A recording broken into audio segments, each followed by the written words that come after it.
founding executive director of the North Branch Nature Center from 1996 to 2022, in which he released that responsibility and became their birding ambassador. And in that job, it takes him to different places in the US, in Vermont, and even in the world to take people on birding trips. And he does a lot of other things too. He says that he's a 24-hour naturalist. By day, he's often focused on birds or botany, and by night, he's a skilled stargazer. So, welcome, Chip. Thank you, Jane. Hello, everybody. Let me know if at any point you can't hear me in the back. Yes. All right. Yes, give me a thumbs up or thumbs down if you can't hear me at some point. Well, thanks for coming today and braving the elements. I know it wasn't the nicest weather to come out in, but I appreciate you being here today. So just a little bit before we get started, I was director of North Branch Nature Center for many years, and Jane mentioned my new title, Birding Ambassador. So I have the best job in the world. I take people birding, and there's some people in this room who've been on birding trips with me, and it's the love of my life. I love doing it, and if anybody wants to talk about birding trips afterwards, come see me. Today, though, I want to talk about a birding trip I co-led to Japan in December, and this was my first time in Japan, my first time in Asia. We had a wonderful trip, and I'm already scheming my next return there, so stay tuned on that. Anyone in this room been to Japan before? So a couple folks? Okay. Alrighty. So a disclaimer here, you probably know more about Japan than I do. I know I got to know the birds. I spent 2 weeks there, learned a little bit of the language, enjoyed the food, soaked in the culture, and saw lots of birds, but not really an expert on Japan per se. So you may have questions that I have no idea what the answer is, but anyway, we're here to have fun, see some great birds, talk a little bit about the culture, and maybe pique your interest in going to this country at some point, because it's really a wonderful place to visit. So this was, as I mentioned, the first trip that the North Branch Nature Center has done to Japan. And we worked with a guide from Utah, believe it or not. He guides for Naturalist Journeys, which does tours all over the world. And his name is Brian Shirley. And Brian was actually a missionary, a Mormon mission in Japan when he was a teenager. And he fell in love with the country and started working there after his mission, got a job in the US as a translator, decided to go back to Japan, and he's been back there dozens of times. He brings people from Japan to the US, all over the world birding. So we had a great team with Brian Shirley and a driver from Tokyo, Koichi-san, and we had 9 other people on this 2-week voyage. So we're going to take a little virtual tour of Japan. And let me give you the lay of the land here. So first of all, it's a really big country. It's about the size of California. And people probably know some of the major cities. You may not be familiar with some of the major islands. There's 14,000, I think it is, or more islands of every size. But there's 4 major islands. Tokyo is on the island of Honshu, which is that big central island. To the north of Honshu is Hokkaido up here. It's its own prefecture. And then we spent some time in Kyushu, this island here. It's another, well, Japan's broken up into these prefectures, kind of like our equivalents of states or counties. So Kyushu probably has multiple prefectures. And then there's an island here I never know how to pronounce, Shikoku, down in the south. So very big island, island chain or archipelago, and it keeps going. It goes off the map here. You can see Okinawa down here. Folks have probably heard of Okinawa. And then it keeps going off the map almost all the way to Taiwan. So a very big country, covers a lot of real estate.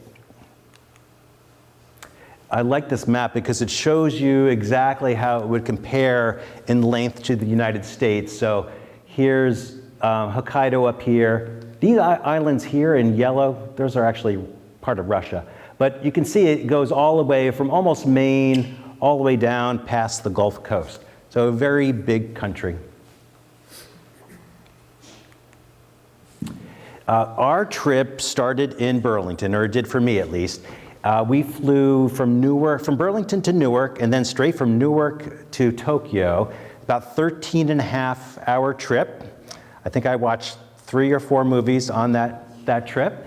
And the trajectory or the route we took was pretty interesting. I don't know, it's partially hidden by the plane here, but you can see we're covering or flying over Nome. So our route didn't go out towards LA. We went north over Nome and then continuing south. So there's the Seward Peninsula right there, Nome's right there, and then down the length of the Pacific almost. So Russia would be here. I think that's Kamchatka, if anyone's played Risk before. That's Hokkaido. So we're coming into a landing there in Tokyo at Haneda Airport.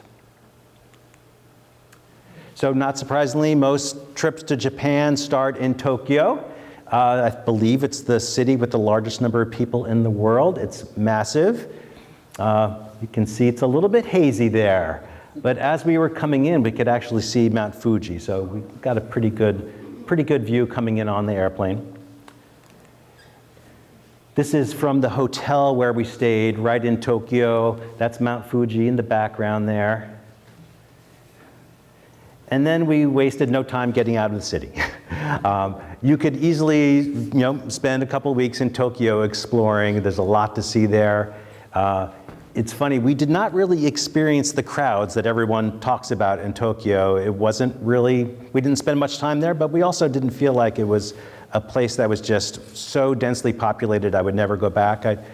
I really would like to go back and see more of that city.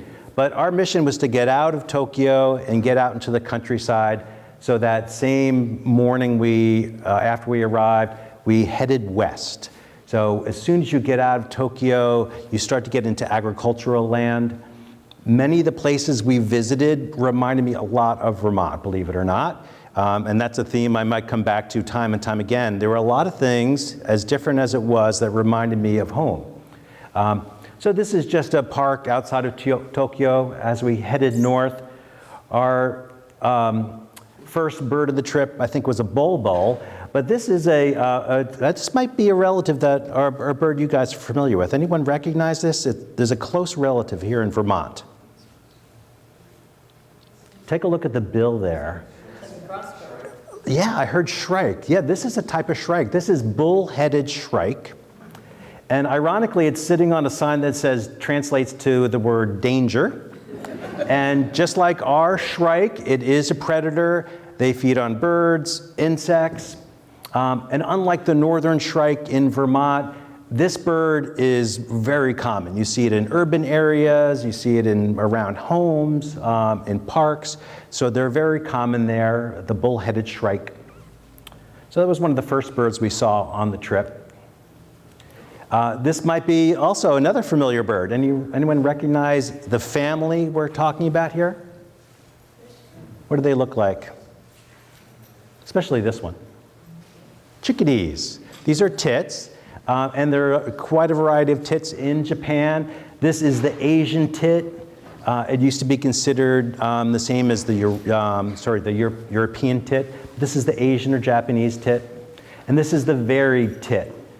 There's also a willow tit and a marsh tit and a coal tit. So lots of relatives of the chickadees found in Japan. We got to see several of them. This one probably doesn't ring a bell, but this is an azure-winged magpie. And you can see the blue on the wings there. So in the jay family. And what I like more about this picture than the jay is the fruit in this tree. Anyone recognize that? Persimmon. Yeah, persimmons. So persimmons grow wild in Japan and are often planted ornamentally as well. This is a starling, white-cheeked starling. Sorry for the fuzziness there, it's blown up quite a bit. There are European starlings there, but this is the dominant starling species. So They act just like our starlings. They land on the wires. They're really common in urban areas. Lots of those in the country. And this is probably not familiar at all. This is a bulbul, a brown-cheeked bulbul. One thing I was excited about going to Japan was seeing not just new bird species, but new bird families. So the bulbul is a family of birds found in Asia, Africa. I think they may get into parts of Europe. And there's a few introduced species that show up in the US. Down in Miami and I think Dallas, there's a few species of bulbul. But the brown-cheeked bulbuls are really common species as you wander around Japan, pretty much all the way from north to south. These might look familiar too. Certainly the name redstart is familiar to folks. These are birds that are actually in a different family though. The redstarts are more closely related to wheat ears and wagtails, birds we don't have in Vermont per se, but that are found in places like Alaska. The family's Muscicappidae, they're called Old World flycatchers. And they act a lot alike like bluebirds. They don't really act like our redstart we see here in Vermont. And we've got the male on the top and the female on the bottom. And another bird that was really widespread in the country. By the way, I have to give credit to these photos to Betsy Jaffe. I don't know if anyone knows Betsy. She lives in North Hero. And any photo that's any good in this slideshow is from Betsy Jaffe. So she's a great photographer. I mentioned that there was a lot that was very familiar about Japan, including some of the waterfowl. Does anyone recognize the dominant duck in this photo here? Maybe if I play this. Those are pintails. And I don't think I've never seen so many pintails in my life as in Japan. We'd see flocks of several hundred pintails on the water. And in this particular spot, they were feeding the pintails, so they were extremely common.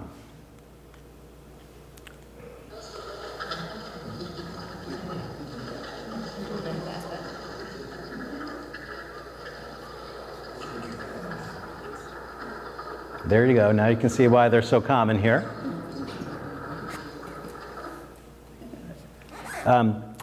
It's kind of interesting, the attitude towards bird feeding in Japan is very different than the US. I don't know, have a show of hands, how many people feed the birds at home? So quite a few people. Bird feeding is somewhat frowned upon in Japan. However, they often do things like this. They'll feed wild waterfowl, cracked corn. So, you know, you can pick and choose what you want to do, but there were several places where they were feeding waterfowl and cranes, but I don't think we ever saw a bird feeder at someone's house when we were there. By the way, I don't have a photo of it, but taking keen interest in these ducks was a goshawk, a Eurasian goshawk, was hanging out in the tree line looking for its next meal. So obviously congregating ducks like that makes them kind of easy prey for a bird like a goshawk. So here's a really a fun bird. This is one that I was really hoping we'd see.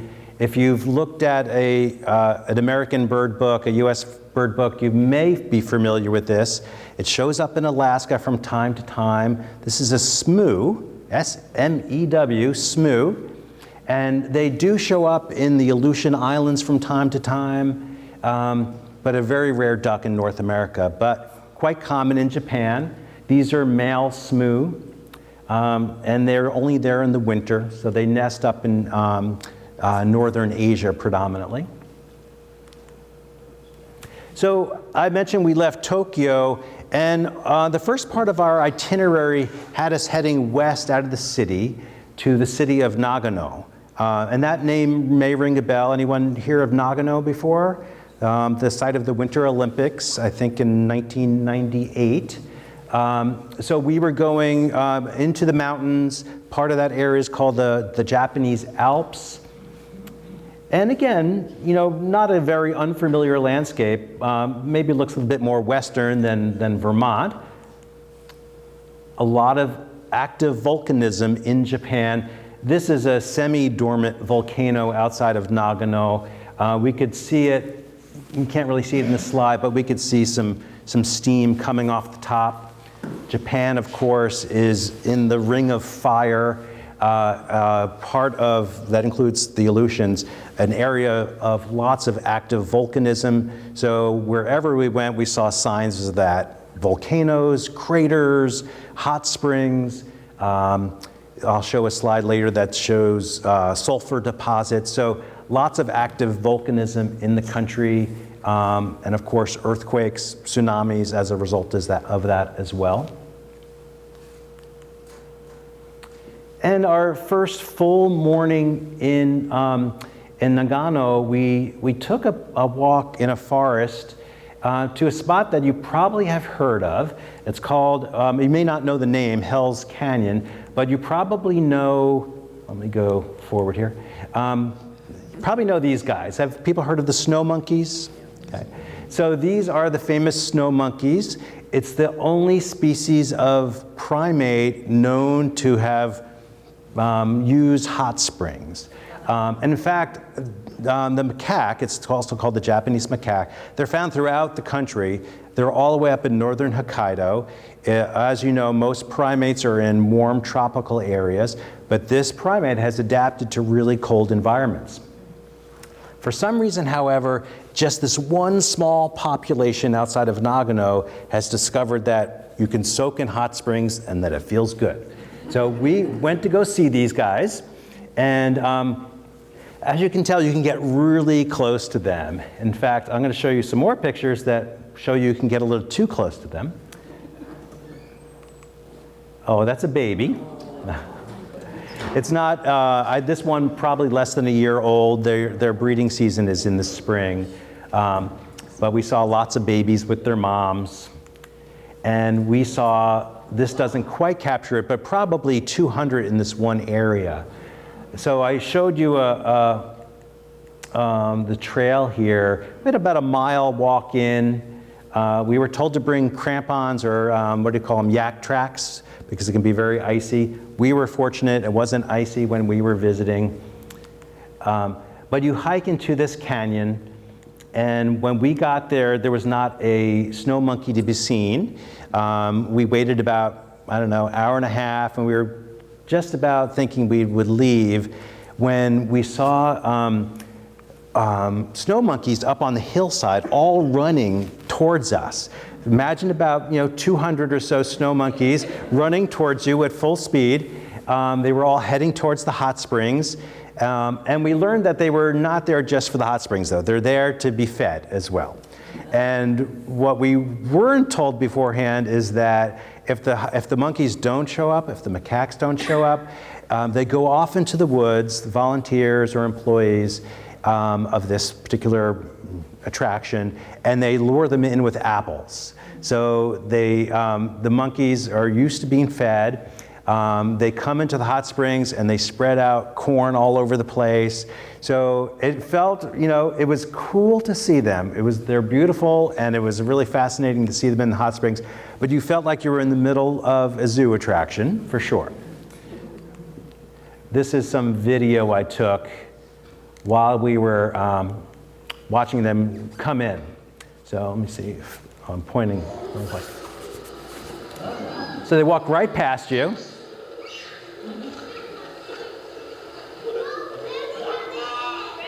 I think we were the only American tourists there.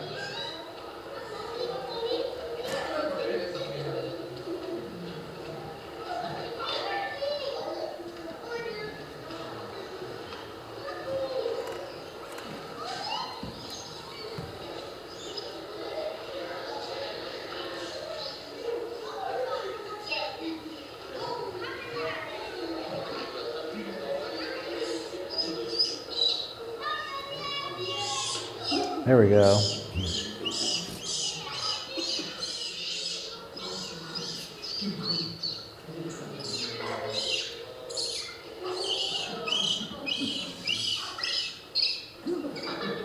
I'm not sure what all that screeching was about there. So the snow monkeys or the macaques live in troops of 100 or 200. largely herbivorous. They typically roam around the forest looking for buds, leaves, fruits, nuts. And then, as I said, they get fed when they come down the hot springs, so they're richly rewarded for coming and making the tourists happy. Whether or not I would go there again remains to be seen. It was really fun to see them. It's really iconic. You see images in National Geographic, all these magazines of the snow monkeys, but it's definitely a little bit of a contrived experience. And as you can see, you get really close to them. While we're just on the topic of mammals here, this is something we did not see. There's a giant flying squirrel in Japan, the Japanese giant flying squirrel. They're about the size of a house cat. Yeah, they are big, much bigger than our flying squirrel. We have 2 species of flying squirrel here in Vermont. And they are quite rare in the country now. In fact, we did not see a lot of mammals. We saw red fox, we saw the snow monkeys, of course, a few squirrels here or there, but mammals were quite scarce, it felt like. Even though I think there's over 100 species of mammal in Japan, we rarely saw mammals, and I'm not quite sure why. But this is something I would hope to see on another visit. Okay, I want to talk a little bit about some of the historic sites we saw. We were primarily a birding group on a birding tour, but we're in Japan, so of course we're there for the culture as well. This is a temple we visited in Nagano called the Zenkoji Temple. And you're probably all wondering why there's a Nazi swastika in there. So that is actually a symbol of Buddhism. I don't know if it's Buddhism. Anyway, it's a symbol in Japan that predates the Nazi era by a millennia. It's a very old symbol. It means peace, tranquility, prosperity. So it's a bit alarming to see that. It's actually also backwards, I think. But it's a very common symbol you see on Japanese temples. The Japanese government at one point considered a referendum to basically strike all of those swastikas from any of the tourist informations or brochures that they hand out, not from the temples themselves. But ultimately, they decided they weren't going to do that. This was a symbol that they've been using for well over 1,000 years. And they decided that really the tract they wanted to take was education, to let people know that, no, this was not a Nazi swastika. This is a symbol that for us means peace, tranquility, and prosperity. So anyway, again, this is the Zenkoji Temple. Many, many temples, as you can imagine, of all sizes in Japan. This is one of the more famous ones. This is in Nagano as well. We were there in December, so it felt like late fall, but it was a very pleasant time to walk around the temples. Lots of other tourists there. I think, again, we might have been the only American tourists, but lots of Japanese tourists, lots of beautiful statuary.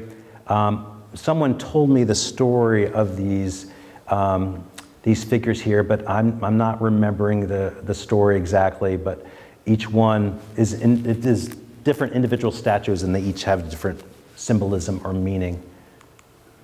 This is the gate to the temple.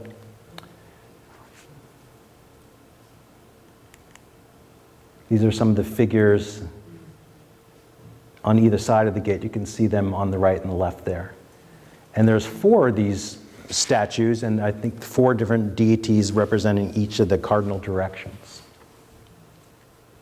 This temple was built in the early 500s, I believe, 500 AD, and it's said to have the oldest depiction of Buddha in Japan. For some reason, they actually don't show that depiction of Buddha, and I think it's in the form of a statue. It's hidden somewhere in the temple. No one ever sees it. Once every 12 years, they bring out a depiction of it, not the actual statue, but a depiction of that statue.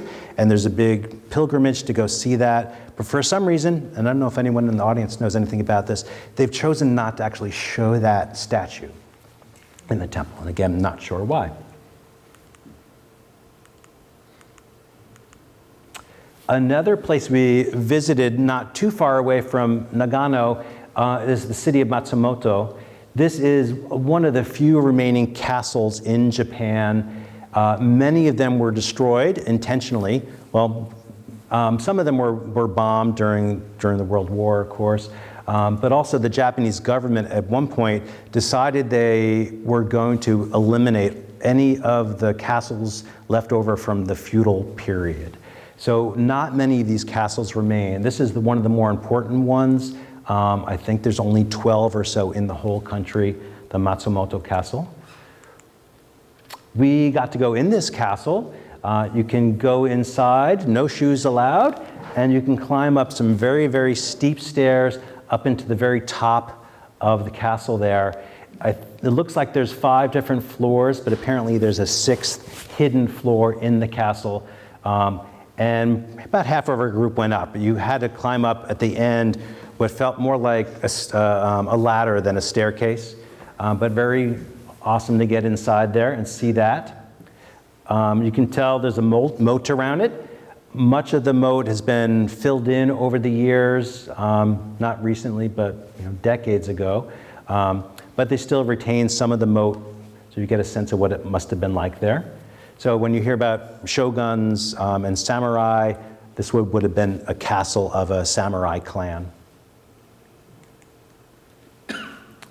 I mentioned we got to go up into the very top. In the very top of the castle, there was a little shrine here with a offering of wheat, or actually it's probably rice, for a deity that protects the castle. We also saw this on top of the castle, to bring it back to birds. That's a black kite, very common in Japan. We saw them pretty much everywhere we went. And these castles and temples are actually great places to go birding.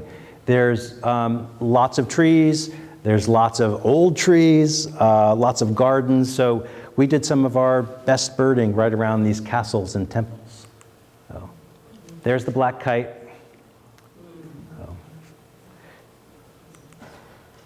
Black kites have interesting behavior. This is a roost of black kites. So I don't know how many you can count in this photo. I see maybe at least 10, maybe 12, maybe 15 black kites. There were probably double that soaring above us at the same time. And in the evening, all the black kites come into roost, not around the temples necessarily, but even in neighborhoods like this. I don't know any other raptor that has kind of communal nocturnal roosts like that. This is a common kingfisher. We saw many of these on our trip. This is the same kingfisher. If anyone's been to Europe, this is the same species of kingfisher you see there. I mentioned, you saw the moat around the castle. This kingfisher was hunting in the moat. Beautiful bird. All right, now we're going to move a little bit. We're going to go up to Hokkaido. Hokkaido, if you remember, is that very large island in the north of Japan. And Hokkaido felt very much like Vermont. If you don't pay attention to the fact that it's surrounded by ocean, that there's hot springs, that there's active volcanism. The landscape, though, felt very familiar. I felt like I was in the Northeast Kingdom. The climate felt very similar to Vermont. They get a lot more snow than we do now, but it's a very rural island, low population density. Most people living in China live in urban areas like Tokyo, but a very rural agricultural landscape. We were exploring just a very small part of it. And I mentioned that a lot of signs of active plate tectonics, active volcanism. These are some fumaroles with sulfur deposits on the mountainside. So you'd see something like this at driving around. Oftentimes you'd see hot springs, in a place you wouldn't expect it. Very common feature of the landscape there. This is one of the birds we were really hoping to see on our trip, and we saw probably close to 30 of them. Does anyone recognize this eagle? This bird made a big splash in the media by showing up in Maine a couple years ago. It's a Steller's sea eagle. And the Steller's sea eagle is a bird found in Russia, Siberia, parts of Japan. I think they may get down to Korea. And they occasionally show up in Alaska. But a couple years ago, or a few years ago, one was spotted in Maine and then relocated in Massachusetts briefly, went back to Maine, and then disappeared into Newfoundland. And that's where that bird is still being seen today. So if you look at rare bird alerts, courtesy of eBird, you'll see reports of Steller sea eagles still being seen in Newfoundland. Newfoundland. Whether it might come back down to Maine, we'll see. They're very long-lived birds. They can live easily 25 years, so it would not be surprising if that bird in Newfoundland hung around New England and the Maritimes for another decade. So it may come back. Maybe it will show up in Vermont. So larger than a bald eagle, much more massive bill. It almost looks like a cartoon character with that huge bill. And this is a bird we saw our very first morning in Hokkaido. We hadn't even left the onsen, and we spotted this bird up in the trees. We stayed in what are called onsens in Hokkaido. They're basically hotels or inns that have hot springs, and they're very popular with Japanese tourists, with Chinese tourists. And you go and you relax. You soak in the hot springs, you eat really well. Maybe you go out and enjoy nature like we did. But we were treated to 2 different onsens. So not only did we see great birds, but we got to soak in hot springs and lived it up a little bit. So this was one of the birds of the trip, I'd say. I mentioned we saw 30 of them. Pretty much where we went in Hokkaido, we were seeing sea eagles, especially towards the coast. To put it in perspective, that's a crow there. It's called a large-billed crow. Crows are pretty big birds, but you can see that the sea eagle dwarfs the crow there. I love the talons. Look at the talons on that bird's foot. Huge feet. They're fish eaters predominantly. And we got another eagle here. This is a white-tailed eagle. So the white-tailed eagle is a bird probably golden eagle size, and again, quite a bit smaller than the Steller sea eagle. And then you can really see the claws there. Look at that. So that was definitely a dream come true for me. I was hoping we'd see one, but we saw several dozen. This is the distribution of the sea eagle. So you can see why it's such a huge deal that one showed up in Maine. So here's Japan down here. Hokkaido's here. We were mostly in this eastern part of Hokkaido. And then this is Russia. They may get down into Korea in the winter, but they're nesting mostly in Siberia and eastern Russia. And again, once in a while they show up in Alaska. The other bird we traveled to Hokkaido for the chance to see was this, the Blakiston's fish owl. I always thought it was Blakiston's, but apparently it's Blakiston's, but I won't tell anyone if you say Blakiston's.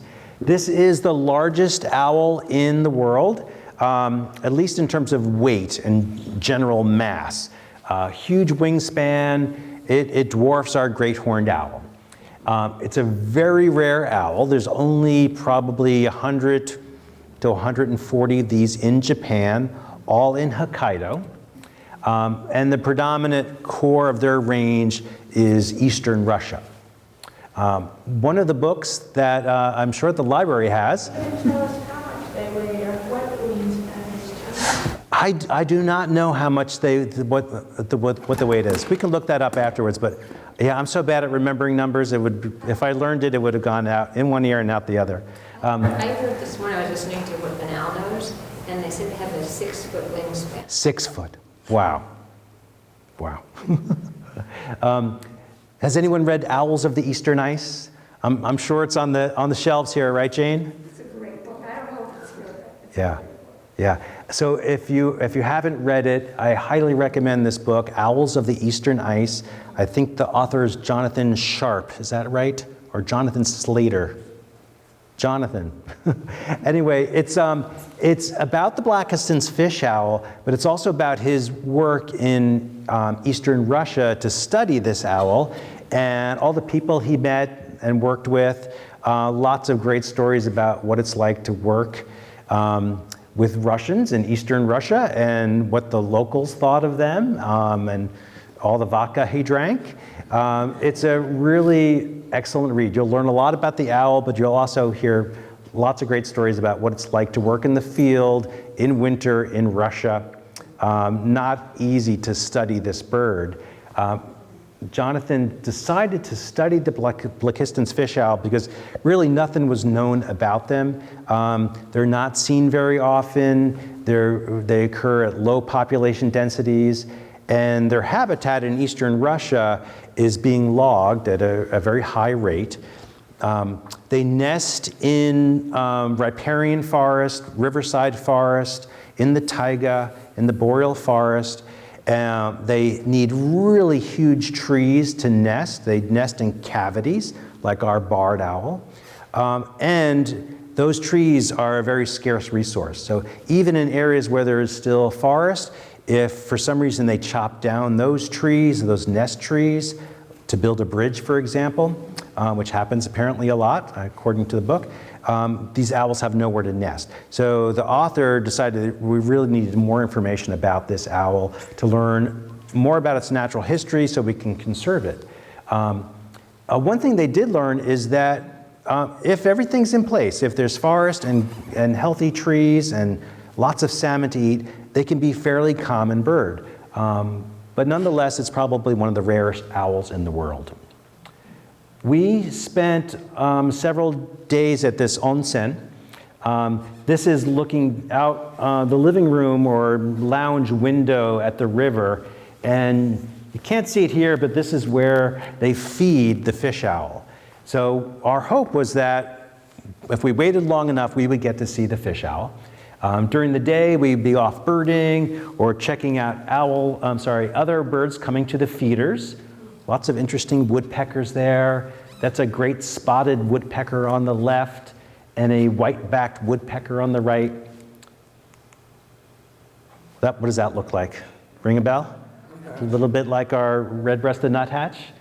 This is a Eurasian nuthatch, close relative. So when night comes, there's a vigil to wait for these owls. You can see it again in the background. This is where they feed them. And they typically open, so they have a tank with fish, a shallow tank with fish in it.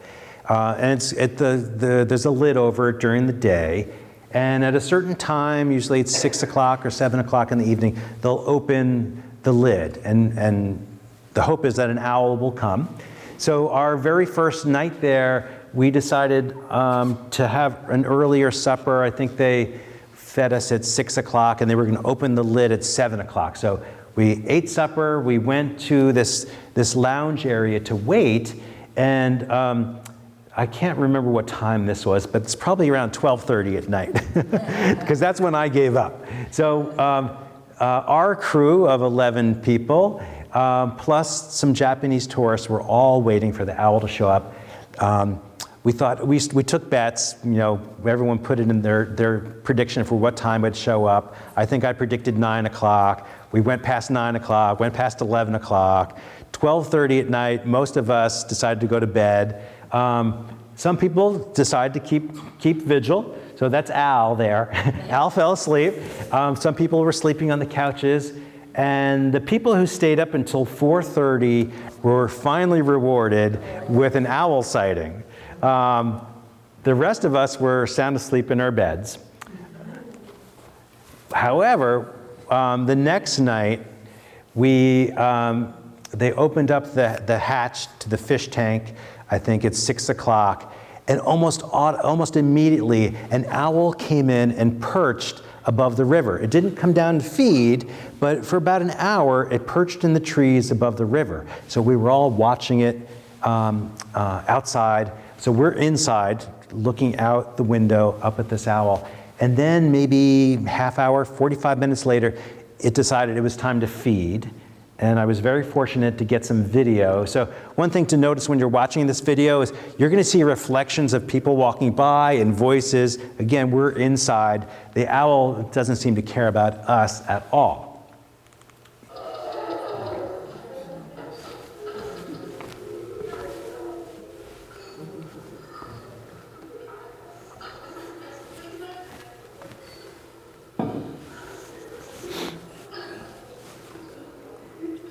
So it's got a fish. You can hear everybody's shudders going.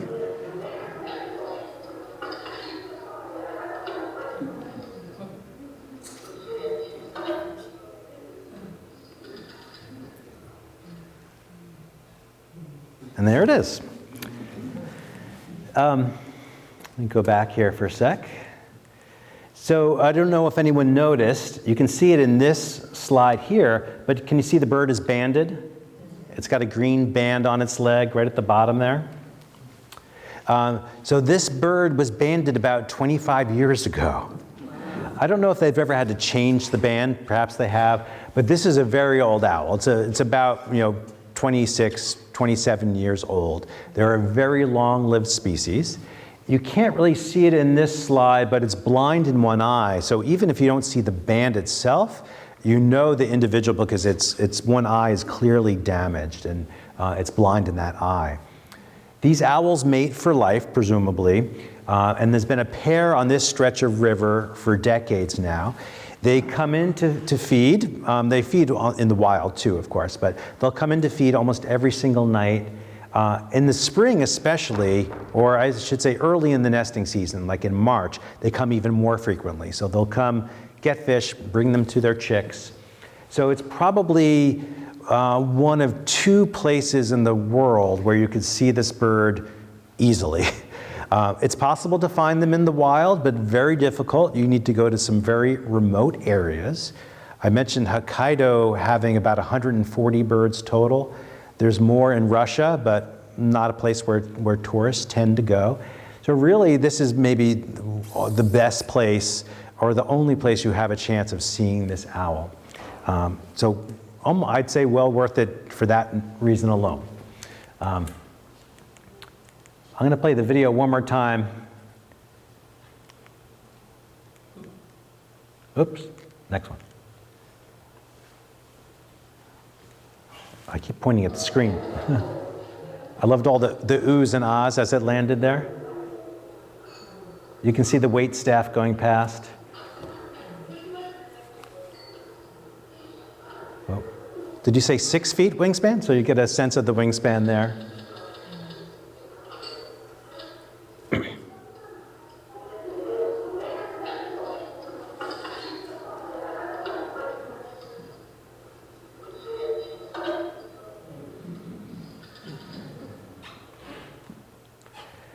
And that was it. That's all we got to see of this bird. It flew off. It didn't come back for any more fish.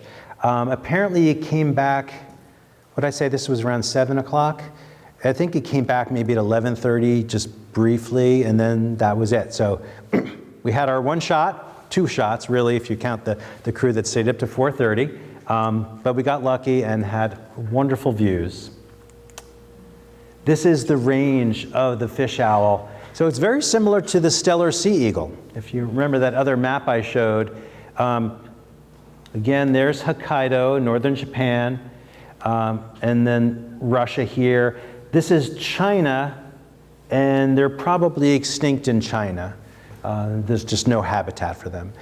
They face a lot of threats. I mentioned, felling of trees and forests in their primary habitat, water pollution. If the salmon get depleted, that's their main food source. So there's a lot of threats to their survival. But there's still quite a few birds, maybe 1,500 or so in Russia. So not as many as there used to be, but there's a fairly healthy population in the country still. And in Hokkaido, they've been putting up nest boxes. So these owls have had more success nesting in the last few decades because of a nest box program. The other thing they do to try to protect them in Japan is when you cross over a bridge, I don't have a picture of this, but when you cross over a bridge over a small stream, they'll have these big guards over the bridge, so the owls have to fly up and over, because often they would fly into the road and get hit by cars, but they've installed these big guards over the bridges. So Japan is working very hard to conserve their fish owls. As you can imagine, there's a lot of depictions of the fish owls. There's an indigenous group in Hokkaido, the Ainu, and it's a deity to the Ainu culture. But you see it everywhere. This is outside the airport, this statue here. I think this image here on the left was from the hotel, the onsen where we stayed. So everywhere you go in Hokkaido, you see images of the fish owl. We got really lucky and we saw another species of owl. This one much more widespread. This is the Ural owl. And you can see the range map there. This owl, go back. This owl goes all the way across Asia. Looks like the core of its range is in Russia. Goes all the way to Scandinavia.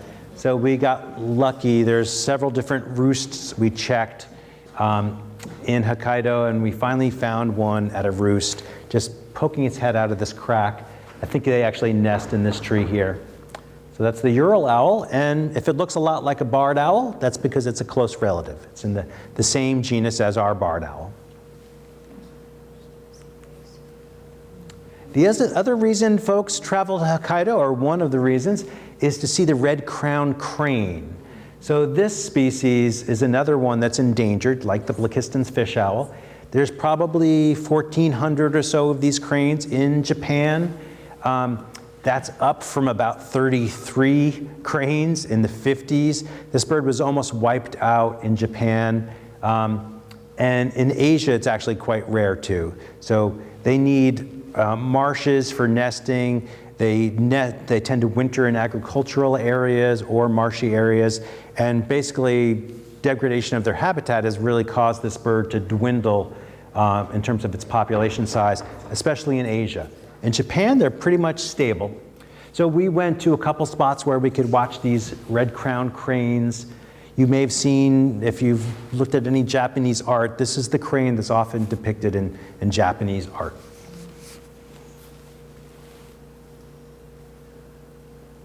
Oops. Another attraction of Hokkaido and Japan overall is the waterfowl. This is a whooper swan. We saw hundreds of whooper swans. Anywhere where there was open water, we'd see whooper swans.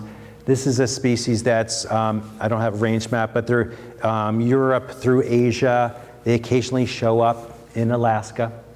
Beautiful, elegant swan, closely related to our tundra swan or whistling swan. This is a long-tailed rosefinch. So there was the big charismatic megafauna like the owls, but we also paid attention to a lot of these small little finchy birds as well. We also braved going out on the water in Hokkaido. We took a short pelagic trip. That's our guide, Brian Shirley, there giving the peace sign. So we hopped on a boat in Nemuro Peninsula and went out in the ocean, not too far from the shore. It was a little chilly, as you can tell. And the goal was to find relatives of the puffin, like guillemots and sea ducks. So, which we did. This is the end of the peninsula. At this point, we're only about a mile from Russia. So, this is a pigeon guillemot. So again, it's related to the puffin or murs. So they're in the alcid family.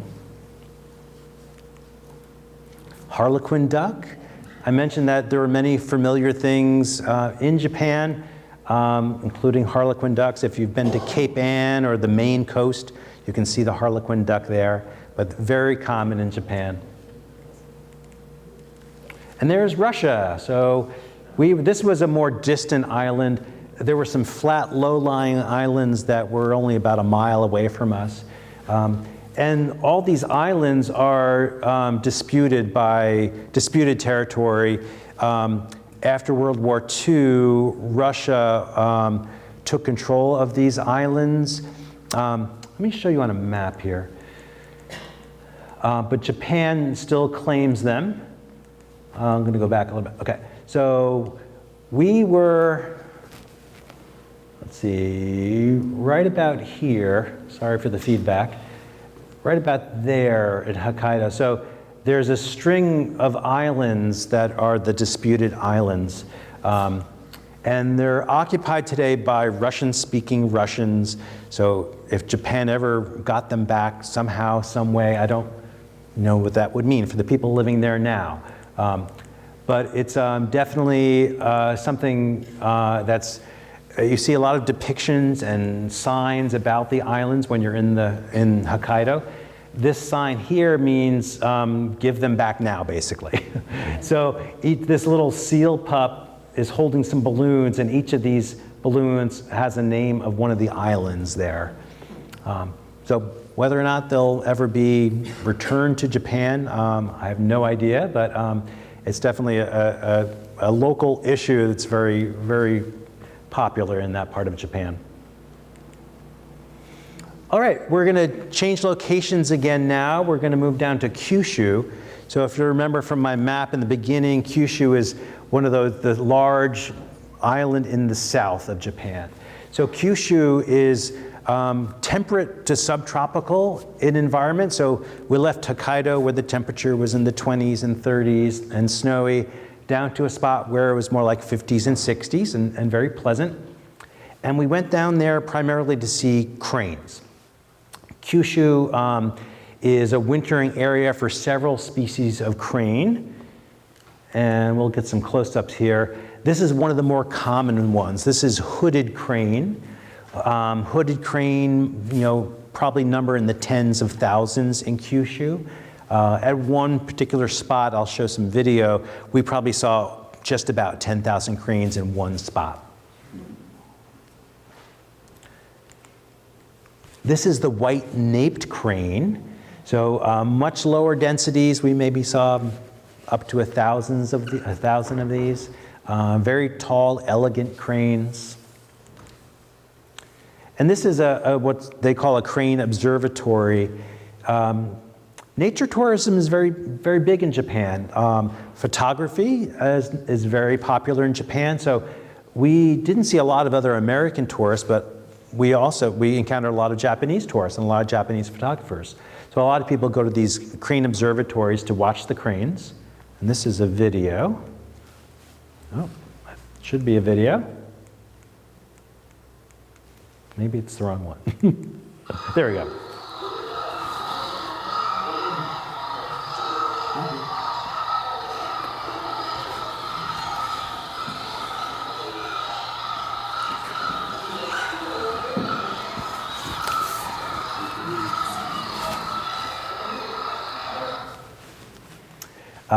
So this field is mostly the hooded cranes and the white-naped cranes.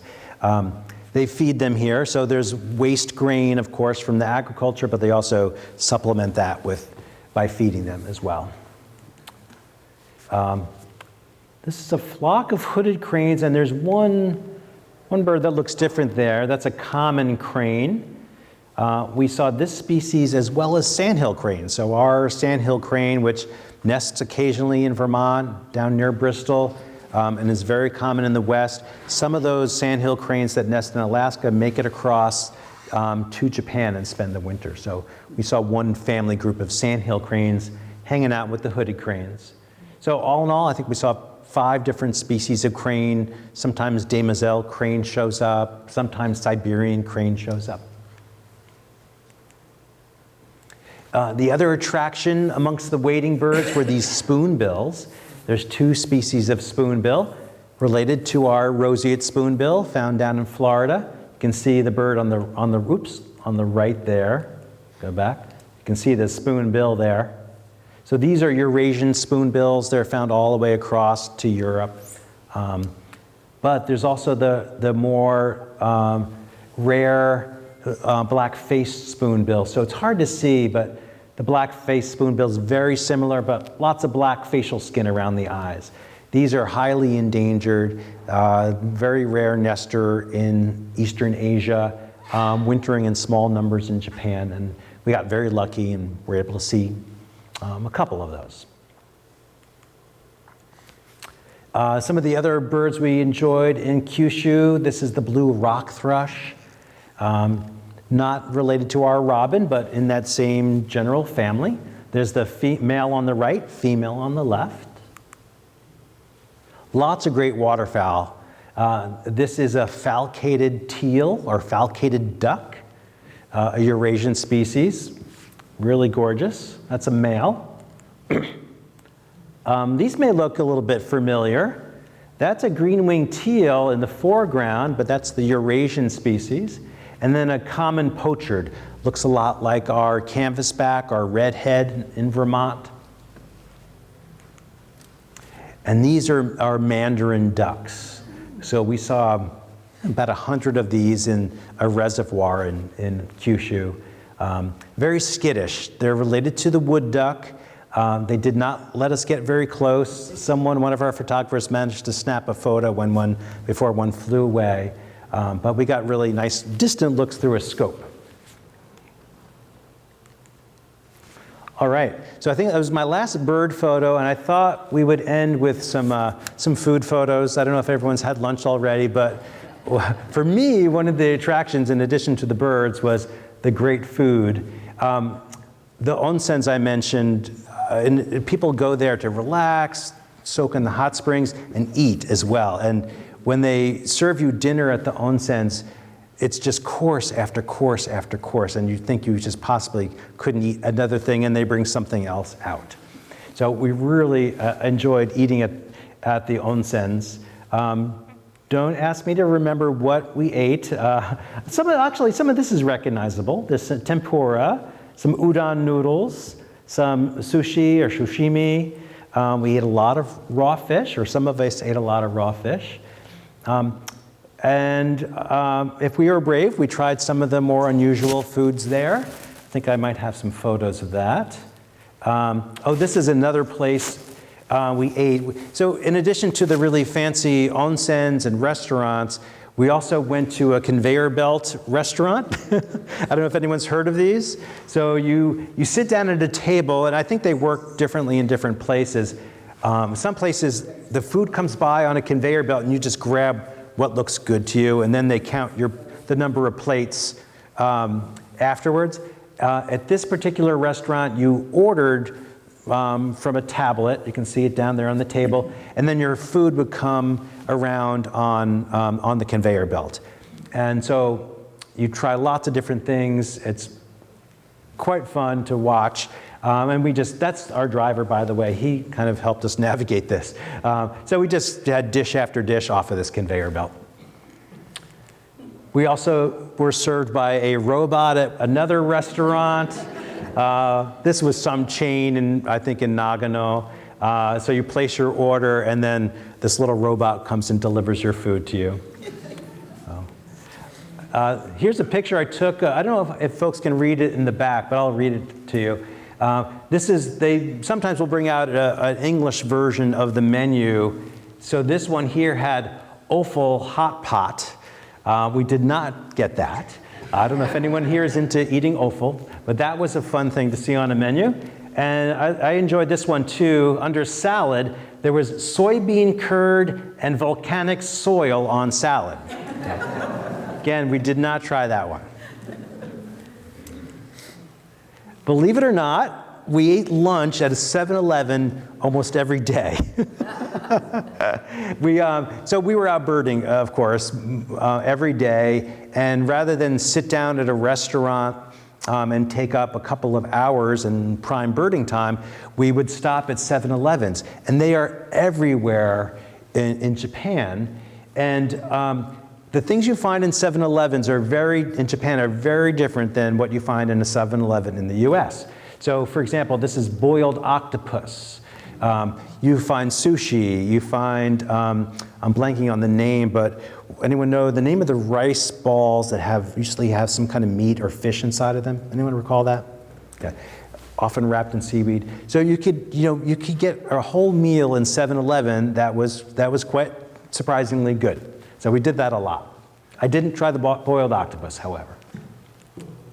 One other culinary treat we had that I wanted to share. This was in Nagano, and I'm blanking on the Japanese name for this, but it's basically a cabbage pancake. I don't know if anyone's heard of this. And it's a specialty of this part of Japan. So I have a photo of it, or video of it. Well, so we sat at these little hibachi-like tables, and in this little tiny restaurant. And this is the waitress / cook preparing our meal for us.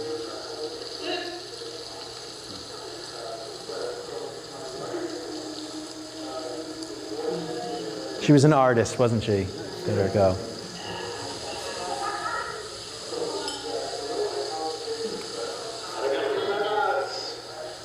When I heard we were going out for cabbage pancakes for dinner, I thought, okay, I'm willing to try that. But it was really delicious, so very much enjoyed that.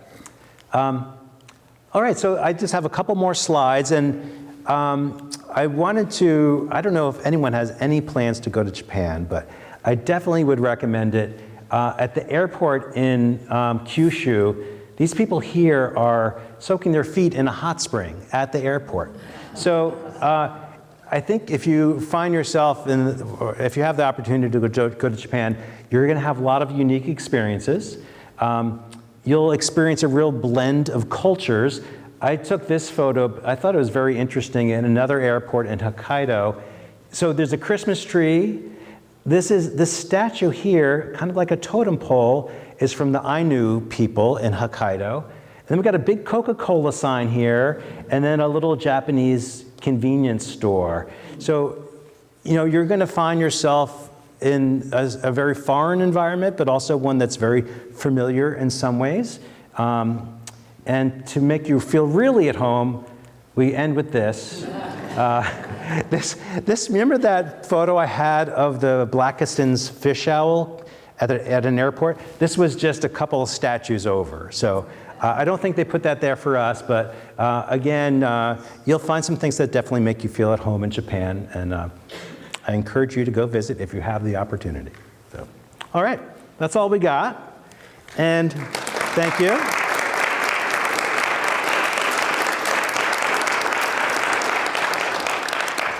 Be happy to answer questions if folks have questions, and if you have, especially bird questions. If you have cultural questions, I'll try my best. So, yes, sir. Were you at the cranes where they all gathered? Was that like rice paddies down there? Or? Yeah, the photo I showed of the crane observatory, those were agricultural fields, and many of them were private.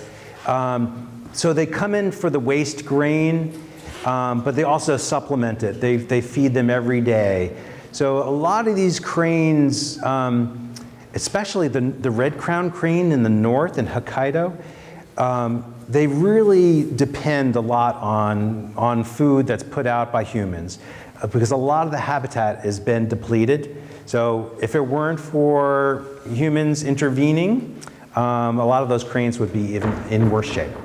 So yeah, they're definitely coming in for the waste grain in the agricultural fields. They also spread out during the day. They'll come in and feed, because they'll feed them in the morning, and then over the course of the day, they'll spread out more too. So as we drove around, we'd see family groups and clusters of cranes as we traveled around, but often clustered.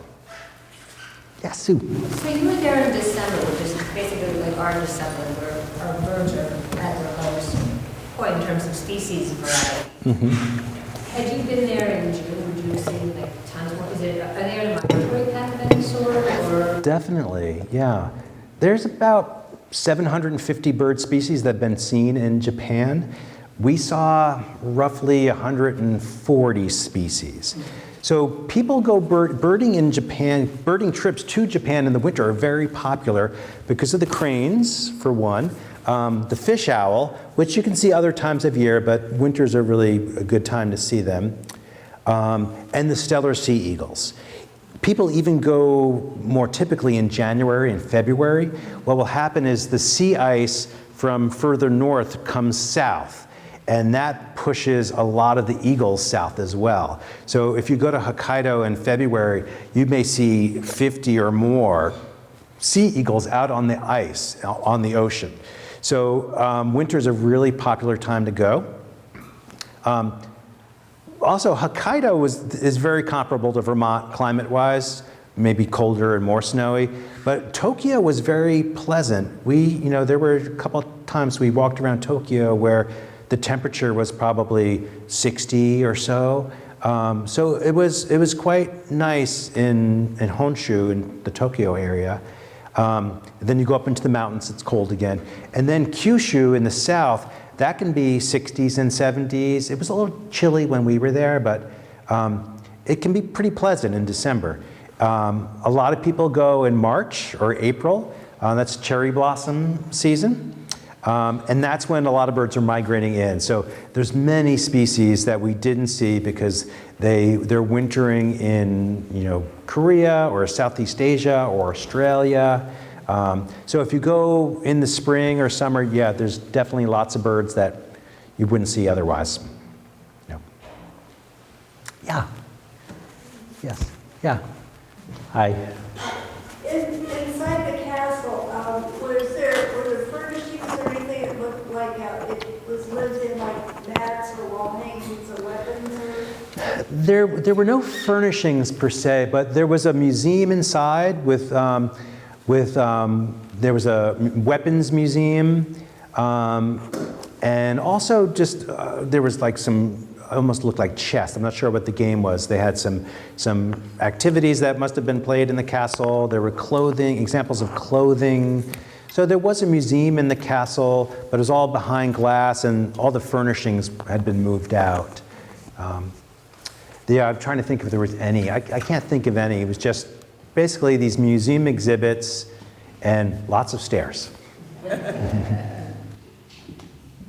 It was interesting in that castle too. The temperature was probably 40 degrees, or maybe 45, and they don't allow you to wear your shoes in there. So you're walking in your socks on these wooden floors, 40 degrees. Yeah, it was chilly. Yeah. Yes, sir. The Buddha statues had a red cap and kind of a bib. Was that integral to the statue, or like added on? Wasn't cloth or I anything? don't remember the story. I can't, it's on the tip of my tongue, but there's some significance, obviously, to that red cap and red scarf, some folklore about these travelers being furnished with something to keep them warm. So I don't remember the story exactly, but they put those on there, and I don't know if they change them periodically or what. They were added on there, yeah. I don't know that they're original to the statues, but at some point, yeah, they added those. All righty. Any other questions? Yeah, Tom. Bird watching popular in Japan? Is bird watching popular? I think what's popular is photography, and birds are like the primary subject for a lot of folks. So the cranes, for example, the sea eagles, birds like the kingfisher. I think a lot of people who photograph birds in in Japan, they may not know a lot of the birds, but they work really hard to get great photos of the birds they know. I heard a couple stories of this, a couple people who will go to a local park every day with their photography gear to try to get the best picture they can of this brown-cheeked rail. And that they may not know all of the species of birds in Japan, but they're really great photographers, and It's kind of like birding has evolved in the US and other parts of the world. A lot of people are coming to birds from photography. And of course, learning a lot about the birds along the way. So yes and no. I think birding has become more popular, but I think what's really popular is photography.